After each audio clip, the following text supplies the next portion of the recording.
मोहसिन साहब, आपसे आगाज़ करना चाहूँगी। सवाल वही बुनियादी है कि मार्च से जब पेशगोई की गई थी समंदरी तूफान आने की, साइक्लोन आ सकता है, बाइपरजॉय जो है वो कराची में असरात अपने नुमाया कर देगा, तो फिर लोगों का इनखला क्यों नहीं किया गया? क्यों सिंध हुकूमत बैठी रही, वेट करती रही कि जब असरात नुमाया होंगे तभी हम जो है वो एफर्ट करेंगे? देखिए, एक तो बात यह है कि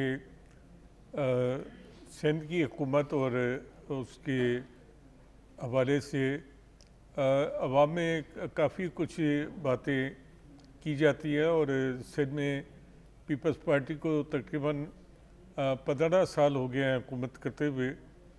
लेकिन मौजूदा जो चीफ मिनिस्टर हैं मुराद अली शाह, उनके हवाले से मैं समझता हूँ कि वो काफ़ी एनर्जेटिक भी हैं और हार्ड वर्कर भी हैं, और उन्होंने कोरोना में जिस तरह अथक मेहनत की थी, मैं समझता हूँ कि इस सिलसिले में भी सिंध हुकूमत पे ज़्यादा जिम्मेदारी नहीं डाली जा सकती। ये तो NDMA और फेडरल गवर्नमेंट को चाहिए था कि वो इसके लिए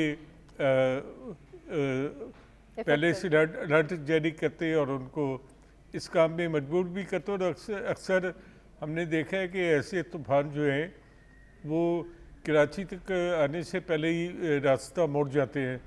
लेकिन कुछ लोगों के कुछ ख्यालात हैं रूहानी वो ताकतों को भी समझते हैं, लेकिन ये तो एक हकीकत है। अब ये तूफ़ान जो है कराची की तरफ बढ़ रहा है और इसको रोकने के लिए जो इक़दाम किए जा रहे हैं, हमें ये यकीन रखना चाहिए कि सूबाई हुकूमत जो है अब जो ताख़ीर हुई है उससे कतई नज़र बेहतर इंतज़ामात करेगी और इस तूफ़ान से बेहतर तरीके से निपटेगी।